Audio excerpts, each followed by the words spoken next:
welcome to Fireside, and before we start, I just want to thank all of you for subscribing and watching our videos. We've really seen the Fireside community grow recently and truly appreciate each and every one of you. So thank you seriously.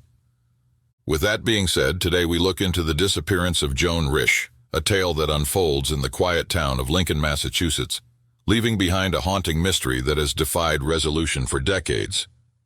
In the gentle embrace of suburban life, Joan's story is one of the unsolved mysteries of the community, perplexing those involved with uncertainty and unanswered questions.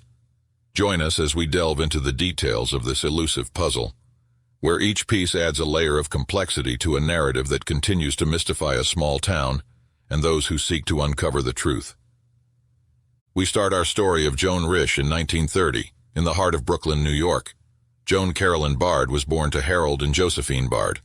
By the tender age of 8, Joan and her family had relocated to New Jersey. A year later, tragedy struck a young 9-year-old Joan in 1939 when a suspicious fire claimed the lives of both of her parents, leaving a young Joan orphaned and with the weight of loss on her shoulders. In the aftermath, she found solace in relatives who ultimately adopted her. Taking on their last name, Natras, Joan embraced a new chapter of her life, applying for a social security number under her new last name. By 1952, Joan had graduated from Wilson College in Chambersburg, Pennsylvania, armed with a degree in English literature. As she stepped into the working world, she started off in publishing.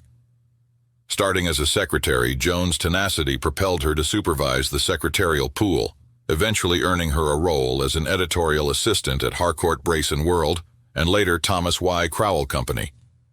In 1956, love intertwined with her professional life as Joan married Martin Risch, an executive at one of the companies she worked. Choosing to dedicate herself to family, Joan temporarily left her career to nurture the bonds of parenthood. While the couple lived in Connecticut, they witnessed the blossoming of their family with the arrival of their first child, Lillian, and in the following year, a son, David. April 1961 marked a significant chapter as the Risch family moved and set roots in Lincoln, Massachusetts, just outside Boston. Here they seamlessly integrated into the community fabric. Joan, with a heart for civic engagement, became a stalwart in the League of Women Voters, while Martin pursued a career with the Fitchburg Paper Company. As the years unfolded, Joan spoke of aspirations to teach once her children grew older, weaving dreams of a future that held promise and purpose. As the autumn sun cast its golden hues on the quaint town of Lincoln, Massachusetts, the morning of October 24th unfolded with routine precision for Joan Risch. The day took shape with Martin's early departure for an overnight business trip to Manhattan, leaving Joan to orchestrate the rhythm of family life. After waking her children and feeding them breakfast, Joan dropped her son off at neighbor Barbara Barker's home and left to run some errands.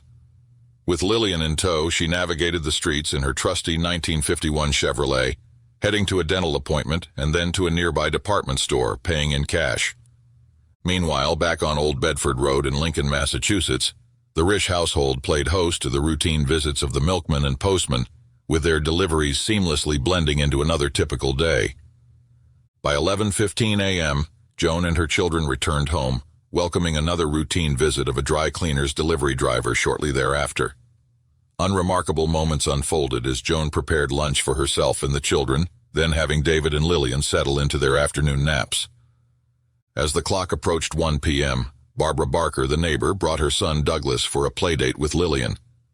During this time, the kids had observed Joan pruning some plants in the yard, hanging the shears she had used back in the garage when done. At 2 p.m., Joan ushered the children back across the street to Barbara's, assuring them she would return in a short time. Around 2:15 p.m., an unsettling image etched itself into Barbara Barker's memory. From her home across the street, she saw Joan, clad in what appeared to be a trench coat, hurriedly moved up her driveway, arms outstretched, carrying something red. A momentary assumption that she was chasing a child entered her mind, but in retrospect, it marked the final confirmed sighting of Joan Risch. The mundane transformed into the inexplicable when, upon Lillian's return to the Barkers' house at 4:15 p.m., a haunting revelation emerged. "Mommy is gone, and the kitchen is covered with red paint," she uttered. Barbara, now confronted with the stark reality, rushed to the Risch house to verify Lillian's account. Sergeant Mike McHugh of the Lincoln Police Department swiftly responded to the unsettling call that would thrust him into the heart of a perplexing mystery. Arriving at the Risch house within minutes, he absorbed the disquieting scene relayed by Barbara Barker.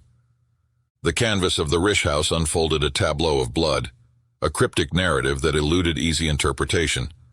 The kitchen was covered in bloody smears like paint on the walls, a table lay overturned, and the wall-mounted telephone, its connection severed, found refuge in the wastebasket. A roll of paper towels lay discarded, hinting at a possible attempt to erase the traces of blood. In the midst of this chilling scene, a disturbing revelation emerged. A pair of David's coveralls and underpants were found stained with blood, rested on the floor. The coverall, bearing signs of compression as if a weighty force had pressed upon it, added an ominous layer to the unfolding puzzle. Was it an attempt to clean up the aftermath, or did it bear witness to a more sinister event? Police suggested that the bloodstains in the kitchen hinted at more than just a struggle.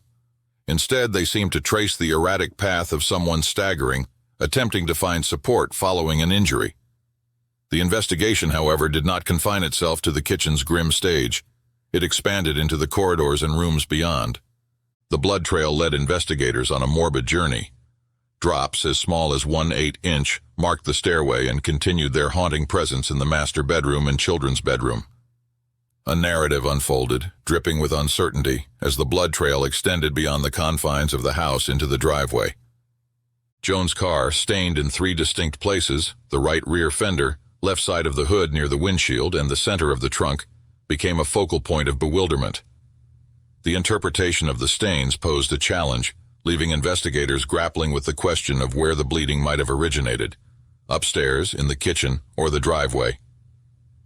The end of the trail at the car introduced another layer of ambiguity.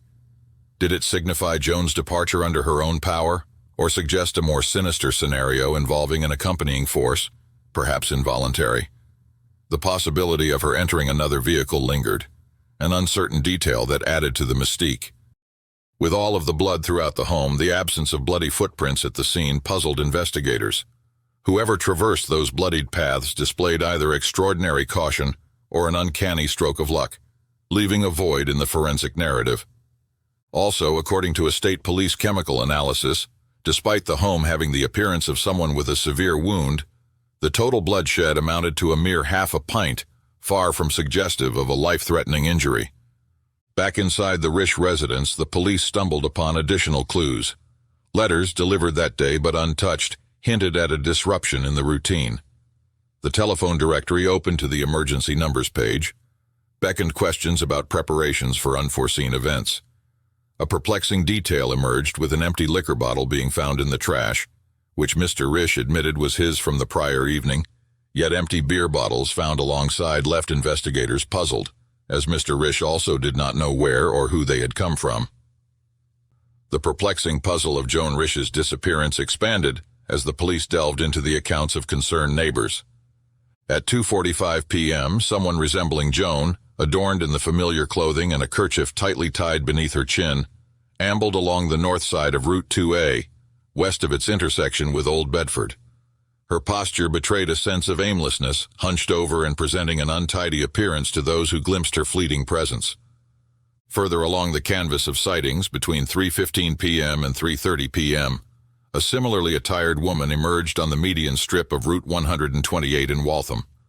Blood traced a haunting path down her legs, an unsettling detail that heightened the disorientation apparent in her movements.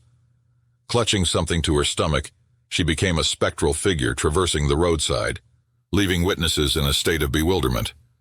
As the clock ticked toward 4:30 p.m., yet another report placed the mysterious woman walking south along Route 128 near Trapilo Road. One of the best clues to what may have happened to Joan was from neighbor Virginia Keene's account of witnessing a blue two-toned vehicle parked near the Risch residence of the day in question. The regular milkman also recalled its presence in the Risch's driveway during a delivery 5 days prior, casting a shadow of intrigue over the timeline. Another witness reported a blue two-tone car parked on Sunnyside Lane, intersecting Route 2A near Old Bedford, at 4:15 p.m. Oddly, a man emerged from the vehicle, collecting branches from the nearby woods and stowing them in the car. Amidst these disparate threads of sightings and curious encounters, The search for Joan Risch transcended the confines of the neighborhood, evolving into a cryptic journey through time and space. The town of Lincoln stood on the precipice of revelation, awaiting the unraveling of a mystery that eluded comprehension. The plot thickened as Serene Gerson, a reporter with the Fence Viewer, delved into the labyrinth of Lincoln's local library in search of clues. Her investigative journey unearthed an intriguing connection. A month before her disappearance, Joan Risch had checked out a book about the purported disappearance of Brigham Young's 27th wife. The tendrils of coincidence extended further as another book, Into Thin Air, chronicling the mysterious case of a woman leaving behind blood smears and a towel, revealed Joan's signature on the checkout card. Gerson, armed with these peculiar discoveries, unfurled her findings in the local newspaper. The revelation that Joan, a regular library patron, had borrowed 25 books over the summer of 1961, many revolving around murders and missing persons cases, added a layer of complexity to the narrative. A group of diligent library volunteers poring over records confirmed Joan's voracious literary appetite for tales of intrigue. The emergence of this pattern led Gerson and her journalistic colleagues down a speculative path. Could Joan Risch have orchestrated a staged crime scene, disappearing voluntarily? The conjecture resonated with the community, echoing through the columns of the Fence Viewer. The possibility that Joan had woven a carefully crafted narrative of her own disappearance captivated the collective imagination. The town of Lincoln found itself caught in the crossroads of speculation, grappling with a story that blurred the lines between reality and the story Joan Risch might have orchestrated. As the investigation continued to unfold, the net of scrutiny widened to encompass potential suspects and alibis. Risch's husband, the mailman, and the milkman were swiftly ruled out, their confirmed alibis placing them elsewhere at the time of her disappearance. However, another name surfaced in the pool of suspicion: Robert Foster of East Walpole. Foster, a purchasing agent with the National Park Service, came under scrutiny due to his interactions in the neighborhood. The historical significance of the area, designated as Minuteman National Historical Park, added another layer of complexity to the investigation. Foster had been visiting homes in the region to discuss plans for restoring the area to its historic appearance, in alignment with Congress's designation. According to a state police detective, some neighbors harbored suspicions toward Foster, feeling he had overstayed his welcome during his visits. Records revealed that he had visited the Risch home on September 25th, a month before Joan vanished. When questioned by the detective a week after the disappearance, Foster provided an alibi. He claimed to have gone out for lunch with his supervisor around 1 p.m. on the day Joan disappeared. By 3 p.m., he recounted returning to the Lincoln area to meet with a property appraiser. Crucially, his supervisor corroborated this account and vouched for 2 civil engineers working on preparations for the park, placing them in the office around 3 p.m. as well. The alibi and corroborating testimony seemed to lend credibility to Foster's account, casting doubt on the suspicions that had initially surrounded him. The intricate web of potential suspects and alibis added further layers of complexity to the mystery of Joan Risch's disappearance, leaving the town of Lincoln suspended in a state of uncertainty. The disappearance of Joan Risch left a void in the community that rewards for tips and extensive coverage failed to fill. The state police, the town of Lincoln, and the Boston Record American newspaper collectively offered rewards for information, prompting a flurry of attention in the first weekend of 1962. Despite these efforts, the case remained unsolved, with no useful leads emerging after the initial investigation. The passage of time brought its own silent testimony, as bodies discovered in the region in later years were found not to be Joan Risch. Martin Risch, undeterred by the lack of closure, continued to reside in the same house, raising his children in the absence of answers. He never sought to have his wife declared legally dead. In 1975, as the National Park Service developed the area for the park, the Risch House, along with others, was acquired and relocated to Lexington. Martin Risch transitioned to another house nearby, and the stretch of Old Bedford Road where the house once stood became closed to vehicular traffic. The physical landscape underwent transformations, but Joan's disappearance endured. Martin Risch's life journey continued until 2009, when he passed away at the age of 79. The theories surrounding Joan's fate, however, persisted in the absence of concrete evidence. Serene Gerson's theory, suggesting a planned escape from a dissatisfying life, found support in Joan's library history and challenging past. Yet a college friend, Morton, contested this notion, asserting that Joan was content as a suburban housewife. The reported sightings of a woman matching Joan's description walking along area roads fueled another theory, that she met an accidental end. In the 1990s, an investigator proposed the possibility that she became disoriented and fell into a pit along the Route 128 construction sites, unable to extricate herself and ultimately buried when the road was completed. Martin Risch, seldom broaching the subject in his later years, held on to a glimmer of hope. On one occasion, he shared his belief that Joan might still be alive, entertaining the notion of an amnesia episode or a psychological break leading her to forget how to return home. However, this hypothesis contradicted Joan's history, devoid of mental illness, and no such history existed within her family. Chief Algeo continued to grapple with the case even after his 1970 retirement. A theory lingered in his mind, one he chose not to divulge, leaving the case as a perpetual weight around his neck. His passing in 2009 marked the end of an era, the last of the original investigators on a case that refused to surrender its secrets. The stone of uncertainty cast a long shadow over the legacy of Joan Risch, a woman who vanished without a trace, leaving the town of Lincoln haunted by unanswered questions. The tale of Joan Risch, woven with threads of mystery and uncertainty, remains etched in the annals of Lincoln's history. Despite the passage of time, the enigma of her disappearance endures, casting a shadow over a community that sought answers in vain. The landscape may have transformed, houses relocated, and roads closed to traffic, but the void left by Joan's absence persists. In the absence of closure, theories dance on the edges of reality. Was it a planned escape or an accidental end? The library history and the echoes of a difficult past offer glimpses into a complex narrative, yet the truth remains elusive. As we navigate the twists and turns of this unresolved mystery, we are left with the indelible mark of a woman who vanished without a trace. The investigators, the reporters, and the community continue to grapple with the echoes of that fateful day. Joan's story, a tapestry of conjecture and unanswered questions, serves as a haunting reminder that some mysteries refuse to yield, lingering in the collective memory of those touched by the ones that have disappeared. Thank you for joining us for another episode of Fireside Unsolved. If you haven't already, please like and subscribe to help the channel grow. Until next time, take it easy and be easy, you filthy bastards.